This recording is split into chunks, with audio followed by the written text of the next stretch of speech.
दोस्तों पुष्पा इम्पॉसिबल में आप लोग देख सकते हैं कि जब यहाँ पर पुष्पा सोनम जी से मिल लेती हैं तो वो कहती हैं ठीक है यहाँ पर सोनम जी अब मुझे घर भी तो जाना है और मैं यहाँ पर आपका दरवाज़ा बंद करके जा रही हूँ। अब दोस्तों जैसे पुष्पा दरवाज़ा बंद करती है तो वो यहाँ पर देखने शुरू हो जाती है कि अंदर सोनम जी क्या कर रही हैं। तो दोस्तों सोनम जी अभी यहाँ पर दीप्ति के पापा के पास ही बैठी थी।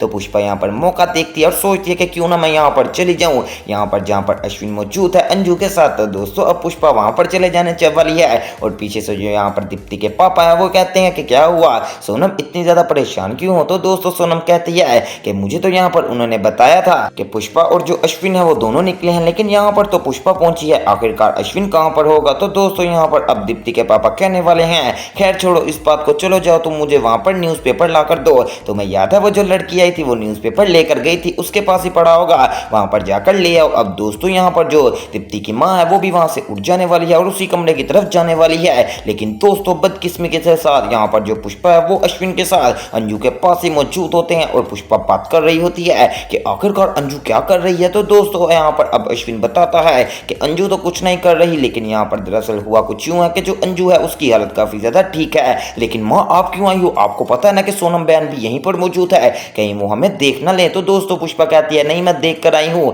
वो दीप्ति के पापा के साथ लगी हुई है इसलिए तो मैं यहाँ पर आई हूँ। लेकिन दोस्तों अब पुष्पा को क्या पता था कि यहाँ पर सारी रात पुष्पा के निकल ही जाएंगे। दोस्तों यहाँ पर हुआ कुछ यूं था कि जो सोनम जी हैं वो न्यूज़पेपर लेने के लिए आ रही होती हैं, तभी अचानक उनकी नजर पड़ जाने वाली है कि पुष्पा और अश्विन दोनों साथ खड़े हैं और वो भी एक लड़की के कमरे में। तो दोस्तों अब सोनम जी देखकर काफी ज्यादा परेशान हो जाती हैं और कहती हैं कि इसका मतलब तो ये हुआ कि जो पिछले 2 महीने से अश्विन हमारे साथ झूठ बोल रहा है ये बहुत ही ज्यादा गलत हरकत है। लेकिन आखिरकार ये लड़की कौन है जो कि इनके लिए इतनी ज्यादा इंपॉर्टेंट है कि ये अपनी यहाँ पर मेरी बेटी दीप्ति की गोद भराई छोड़कर आ गए और इस लड़की से मिल रहे हैं, हो ना हो कि कोई ना कोई काम जरूर होगा। अब दोस्तों पुष्पा यहाँ पर अंजू से कहती है कि बताओ तुम्हारी तबीयत कैसी है। तो दोस्तों अंजू कहते हैं कि जी पुष्पा जी अब मैं काफी ज्यादा अच्छा फील कर रही हूँ, लेकिन मैं थोड़ी देर यहाँ पर रहूंगी तो हो सकता है मैं ठीक भी हो जाऊं। तो दोस्तों पुष्पा कहती है कि हमारी भगवान जी से यही प्रार्थना है कि तुम जल्दी से जल्दी ठीक हो जाओ। अब दोस्तों यहाँ पर जब पुष्पा बाहर जाने लगती है तो सोनम चुप जाने वाली है और पुष्पा और अश्विन यहाँ से चले जाते हैं। इसके बाद दोस्तों सोनम जीदा आ जाने वाली है अंजू के कमरे में और आकर यहाँ पर देखना शुरू हो जाती है।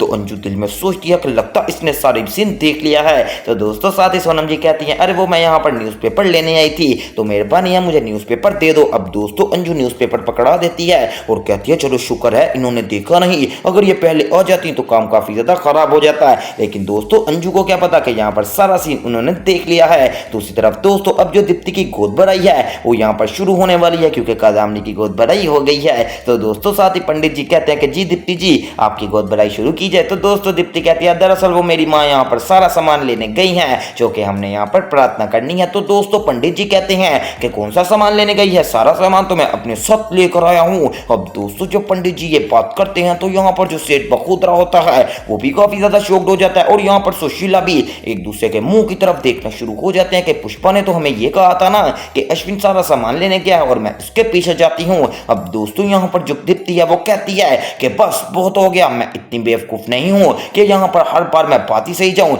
अम्मी ने भी मेरे साथ झूठ बोला है और साथ ही साथ जो अश्विन है वो तो आजकल झूठ ही बोल रहा है, बस मैं अब यहाँ पर ये गोद भराई नहीं करूंगी। अब दोस्तों जब इतनी बड़ी बात हो जाने वाली है और दीप्ति काफी ज्यादा इमोशनल हो जाती है तो दोस्तों पीछे से यहाँ पर दीप्ति की माँ आ जाने वाली है और आकर देखती है कि यहाँ पर जो उनकी बेटी दीप्ति है वो इतनी ज्यादा यहाँ पर इमोशनल हुई है। तो दोस्तों यहाँ पर अब अश्विन भी आगे आता है। तो पुष्पा कहती है माँ आपने मेरे साथ झूठ क्यों बोला, आप लोग तो लगता मुझे बेवकूफ समझते हो, पंडित जी तो सारा सामान ले आए हैं, बताओ अश्विन तुम लोग क्या सामान लेने गए थे। अब दोस्तों बेचारा अश्विन कुछ बोल भी नहीं सकता और तुम लोगों को दोस्तों अब पुष्पा हमारी का तो पता ही है कि वो बात को हैंडल कर ही लेती है। बिल्कुल इसी तरह अब वो यहाँ पर बहला फुसला गए दीप्ति को यहाँ पर हैंडल कर लेने वाली है और कहती है कि दीप्ति कोई बात नहीं, देर सवेर तो बंदों से ही होती है, चलो कोई बात नहीं, अब यहाँ पर हम अपना जो भी हमने करना है वो सारा शुरू करते हैं। लेकिन दोस्तों पीछे से ही आ जाने वाली है यहाँ पर सोनम जी कि वो भी जाकर देखेंगे आखिरकार मेरी बेटी के साथ क्या हो रहा है। हालांकि दोस्तों ज्यादती ही हो रही है कि एक माँ जिसकी इतनी बड़ी खुशी होती है गोद भराई, अगर उनका हस्बैंड यहाँ पर गोद भराई पर नहीं होगा तो जाहिर सी बात है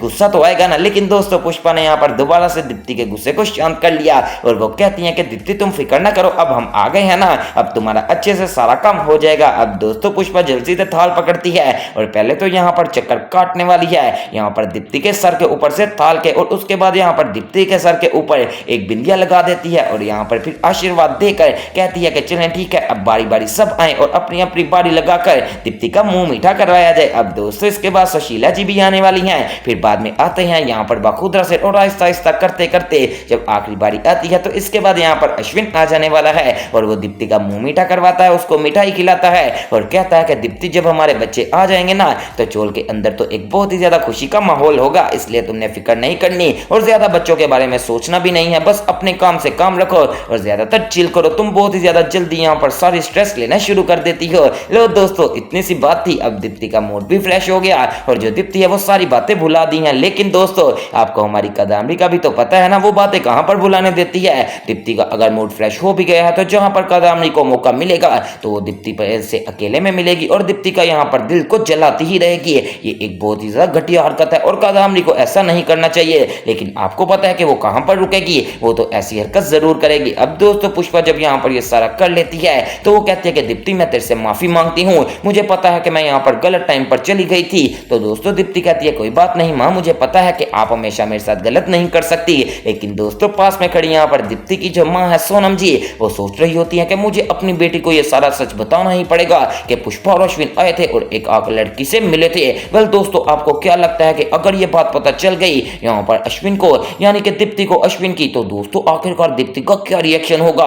हो सकता है कि बच्चों के ऊपर भी कुछ इफेक्ट हो जाए, जो कि बहुत ही ज्यादा गलत बात हो जाएगी। अगर ऐसा हो गया तो दोस्तों यहाँ पर दीप्ति अपने आप को कभी माफ नहीं कर पाएगी और हो सकता है फिर बच्चे को भी काफी ज्यादा नुकसान हो जाए। लेकिन दोस्तों फिलहाल ऐसा नहीं होना चाहिए। अभी सोनम बहन ने बात तो नहीं बताई और यहाँ पर वो इस बात को शेयर कर रही हैं दीप्ति के पापा से। तो दोस्तों दीप्ति के पापा कहते हैं कि क्या तुमने सच में उनको ही देखा है ना, कहीं तुम्हारी आंखों का धोखा तो नहीं? तो दोस्तों दीप्ति की माँ कहती है कि आप क्या मुझे बेवकूफ समझ रहे हैं, मैं ऐसे धोखा नहीं खा सकती, लेकिन मैंने अपनी आंखों से देखा है कि जो यहाँ पर अश्विन है वो पुष्पा के साथ आया था और आकर एक लड़की से मिलकर गए हैं। तो दोस्तों दीप्ति के पापा कहते हैं अच्छा फिर ऐसी बात है तो लाओ फोन, मैं जरा दीप्ति से बात करूं और उसको कहूंगा कि हमने तुमसे कुछ जरूरी बात करनी है, जब गोद बढ़ाई की रस्म खत्म हो जाए तो हमसे मिलने के लिए आ जाना। अब दोस्तों दीप्ति के पापा यहाँ पर दीप्ति को कॉल करते हैं तो दीप्ति कहती है ठीक है पापा मैं आपके पास आ जाऊंगी, लेकिन कोई मसला तो नहीं हुआ?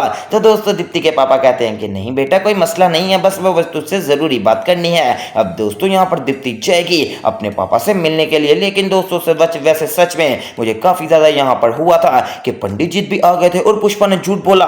तो जाहिर सी बात है कि दीप्ति के दिल में तो बात आएगी ना कि आखिरकार ये कैसी माँ है जो कि अपनी बेटी के साथ ही झूठ बोल रही है। अगर ये आज एक झूठ बोल रही है तो कल को 200 भी तो बोल सकती है। और दोस्तों रही चाहिए जो कसर है वो यहाँ पर कादम्बरी निकाल देगी कल के एपिसोड में और अच्छा खासा दीप्ति का दिल भी जलाएगी, जो कि देखकर काफी ज्यादा यहाँ पर इंटरटेनमेंट से बड़ा हुआ होगा शो। तो दोस्तों वो सब देखना मिस मत कीजिएगा और इस तरह की मजीद अपडेट सबसे पहले देखने के लिए मेरे चैनल स्पाइसी एंटरटेनमेंट को सब्सक्राइब करें।